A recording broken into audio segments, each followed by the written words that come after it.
Okay, so you guys bought some new computer parts. In our case, we bought the motherboard, which would be this Riptide Gaming.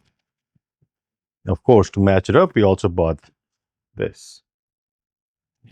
And we do have memory here, which is, DDR5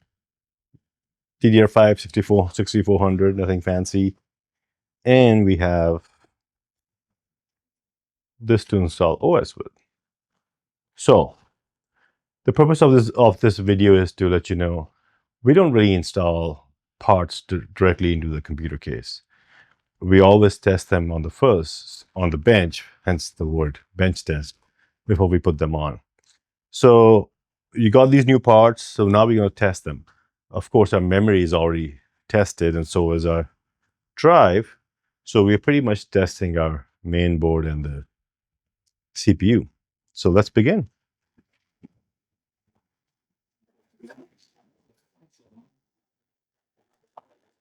See what it looks like. Unbox it. Put this away. Shiny. Move this away for a second.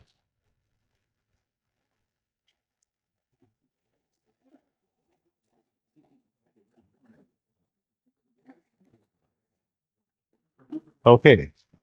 So that looks good. Still has a plastic on. And I like this brand of computer motherboards. They make it very easy to make your computer silent. Of course, you can do that with other motherboards too. It's just more easy to do it. It's just like it's already defaulted to silent settings. Silent as in you could have silent setting enabled in a Gigabyte or Asus, and it's still always going to be loud. This one, silent means silent. Even the normal means silent. So we have this here. Now we're going to get the CPU out. And whenever I try and take this out, it's very hard for me to not damage up this thing. So, do you guys have any suggestions? Let me know. So, what is it? Okay, this is out, and of course, with that, you get your shiny sticker with it. Okay, I want to install this up. So there are three things we do on any new part that we get, especially motherboard and CPU. So the first thing we normally do is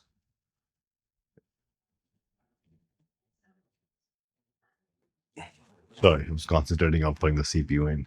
The first thing we normally do is BIOS update, but for the purpose of this test, we are going to assume this is the only computer you have. Let's say you don't have any other computer. You've been getting around by a phone all this time.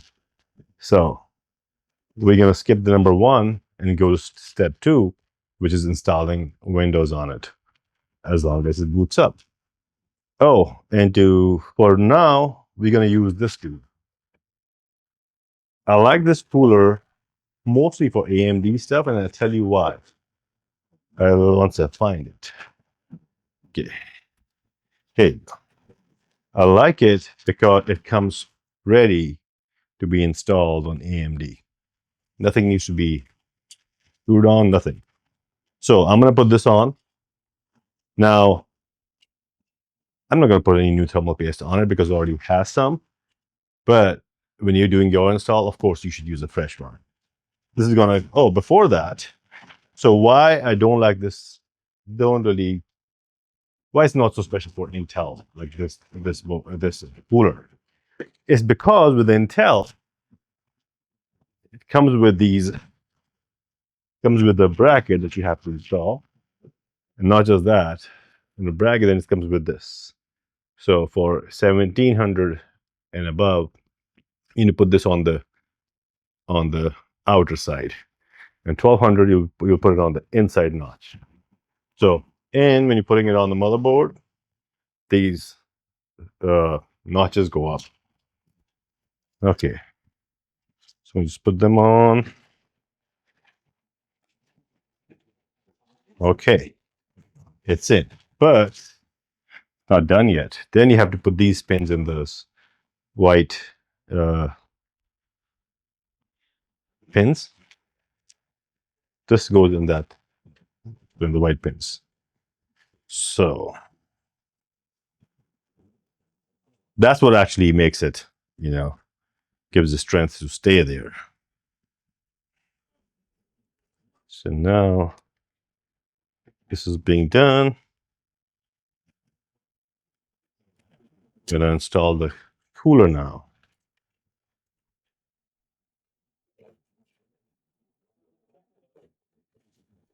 It's fairly easy. It's nothing complicated. It's just extra steps for Intel. Okay, so this one does have an easy to move M.2. I don't know. I still like the school one better, but that's just me. We're not going to use this heatsink for this for the moment because you know what we're doing.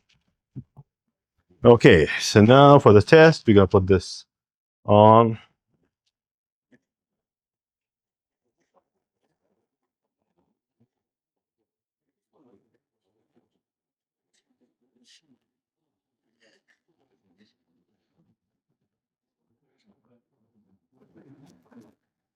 Okay, it's in. Now we're going to connect our trusty Superflower power supply. Huh.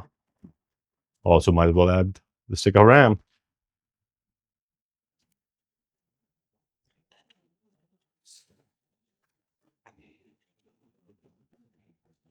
Okay. RAM is in. The power supply is off. It is off.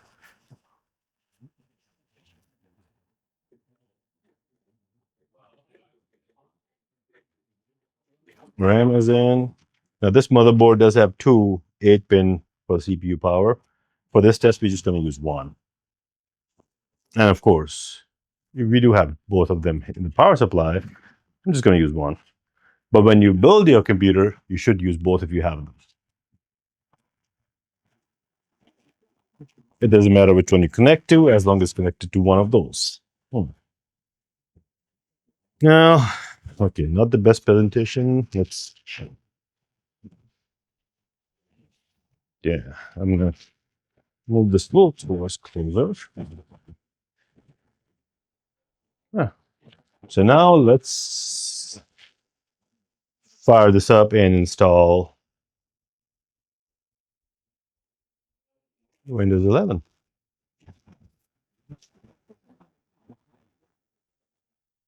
No, forgot to plug the CPU fan.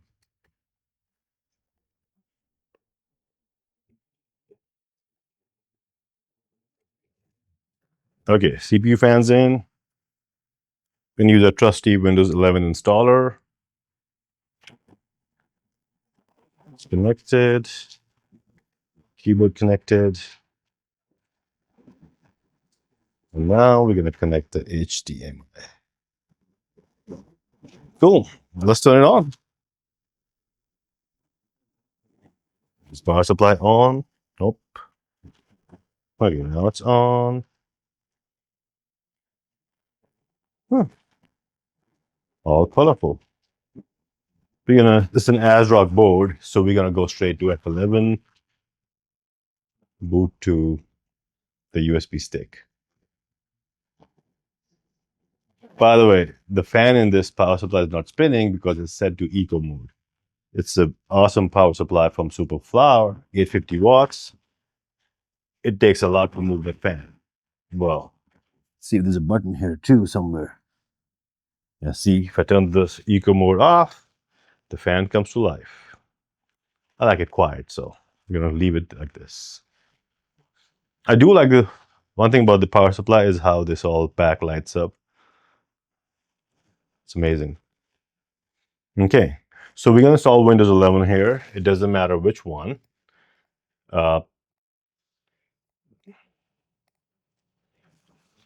but we're just testing it. Of course, you're going to install whatever version you bought.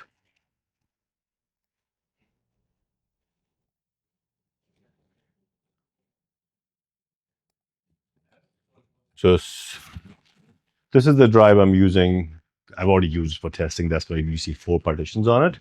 So you should delete everything you have unless you have a new drive. If you have a brand new drive, that's what you would be looking at, unallocated space. You click on new, okay, and next.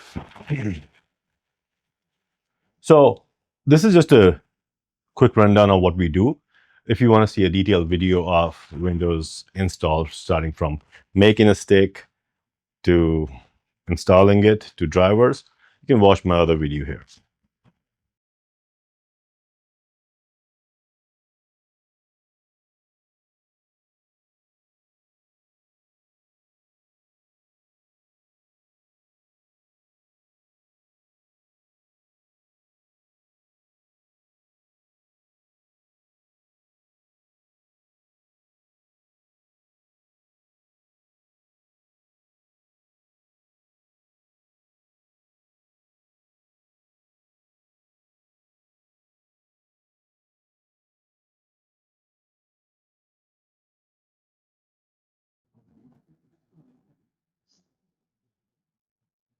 Okay, so we're almost done with the install. Now I'm going to show you the step. You would need to use this step only if you do not want to use a Microsoft account or don't want to have a password on your computer. Otherwise, follow this step. So this is, I don't want to sign in, so this is what I'm going to do. I'm going to press Shift and F10. And click on this box, and we'll click on, type in OOBE backslash bypass NRO. It's going to restart, and now it's going to give us an option to not have to enter a Microsoft account.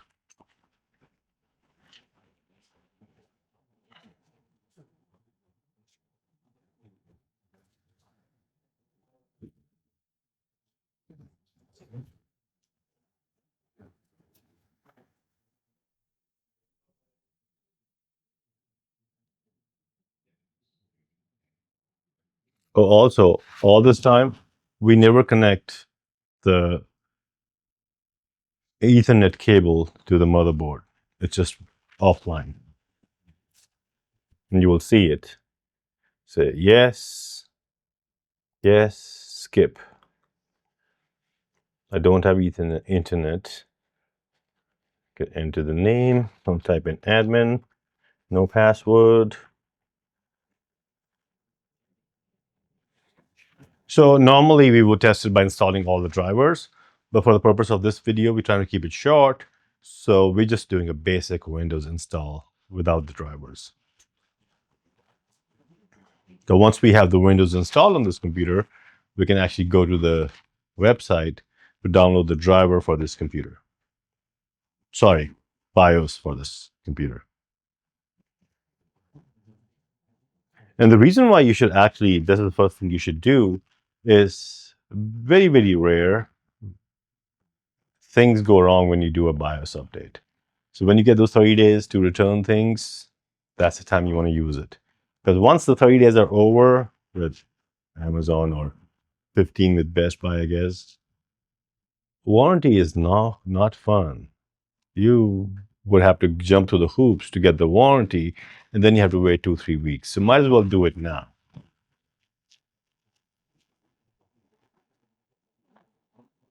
So now we're almost done with it. It's all almost done installing it.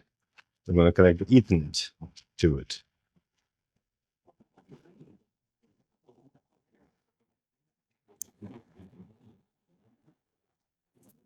You can tell it has the drivers already for the Ethernet. Now we're going to just, okay, here we are. Support BIOS.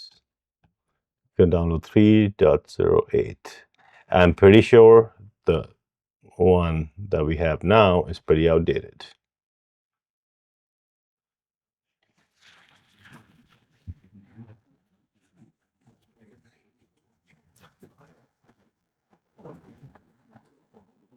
Oh, so I'm going to put this on our trusty 1 GB drive. I don't know if you guys remember this drive.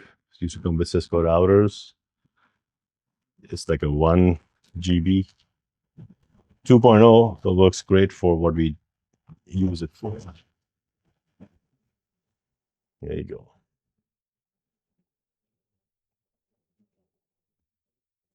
That's the BIOS. Install it.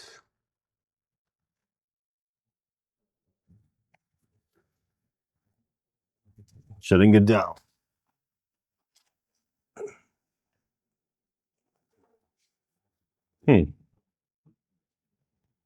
So now it's once it's off. Well, it is off. So we're going to launch into setup mode. Would be F2 or delete. So here we go. Trusty screwdriver. Delete key.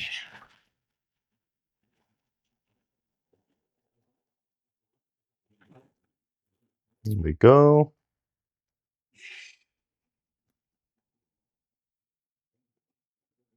Okay. So looking at the BIOS version, it's 1.34 versus 3.08 that we have. And look at the CPU fan speed. It's only 722, even without the new thermal paste. And that's on standard. Let's just change it to silent.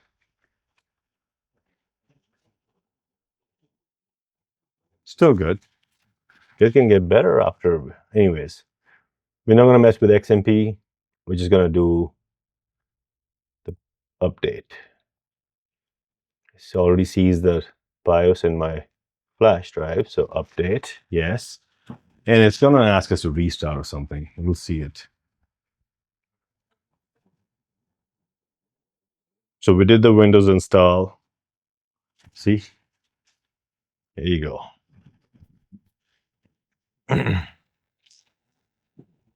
Now it should take around 5 minutes. Went off, went on by itself. 5 minutes to finish the BIOS from start to finish.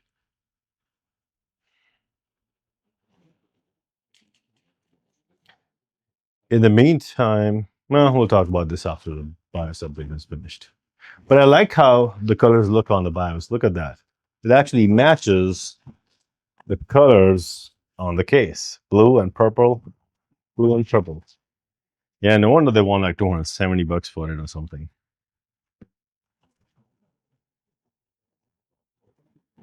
And for people who like things a little simpler, how about this one? 890. So here you go. 890 RS Wi-Fi. A little more simpler design. It's more silverish than white.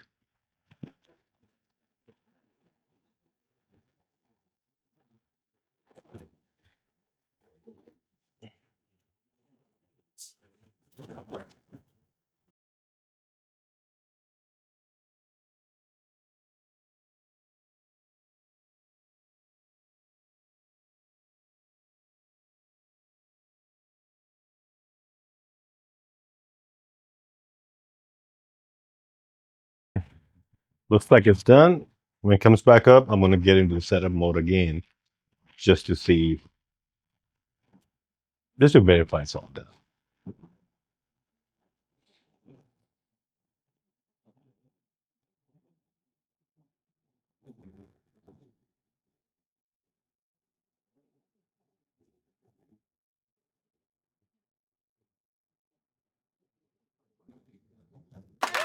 And there you go. Version 3.08 in the top left corner. We are all set. And you can tell, but now is a good time to enable XMP. Let's use a genetic profile. Let's see. Yep, 6400. Yep. And fan settings, sound. Computer might take a little longer now to restart, but it comes back up. You know, the XMP works just fine on your on your computer.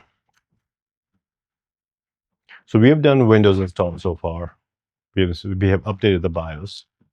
Let's restart it just to apply the settings, I guess. And the third thing that we're going to do now is run a memory test. Now, why memory test? Well, memory test checks everything for you in a way that the memory is actually controlled by the CPU, because CPU has a memory controller. So the CPU is new, the board is new, we know our RAM is tested, so we are going to run memory test on this computer, and if it passes it, that means the CPU also is good. So memory test can also be used to check the CPU. So just booting up, you can just restart it. I'm just going to reset it, connect my trusty our official memtest USB. So plug this in.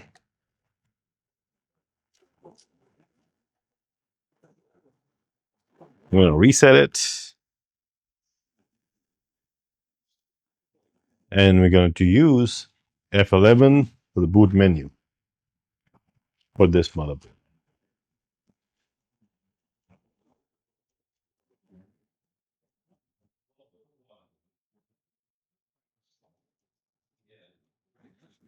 I'm going to use option 1, USB disk. Looks like it's loading, and we'll see in a second. As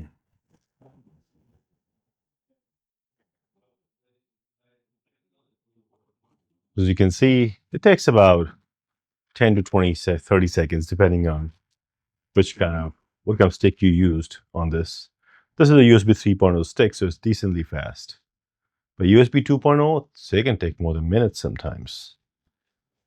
So it's telling you, please wait. Might as well wait. Okay, here you go. It will start in 8 seconds. So we are using just one stick of 16 gigs of DDR5.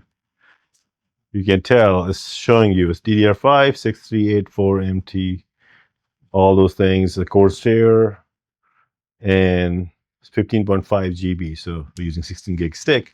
This test is going to take about 2-3 hours. Generally, if the drive is bad or the CPU is bad, it would fail in the first 2-3 minutes. But if it isn't, sometimes it can fail after an hour or two. But this should, when it's all done, you should see a screen says passed, completed. And that's it. That would make our 3 steps what we do before we either put this computer in a case, or if this is just an inventory we bought, put it in our inventory. So now this motherboard, after it passes the memory test, I'm pretty confident this is good to go. What else? Well, yes. So this is just we're not gonna go all the way to the memory test, how it is, what it is. If you want to do that, there's another video on this link that you can look up, where I explain everything from how to make the USB bootable, how it's done, why it's done, what does it do, all those details. So other than that, we are all set here. I'm happy with the motherboard. I like how it looks. I also like white motherboards, but I like how this looks too. And till next time, like and subscribe. Thanks. Bye.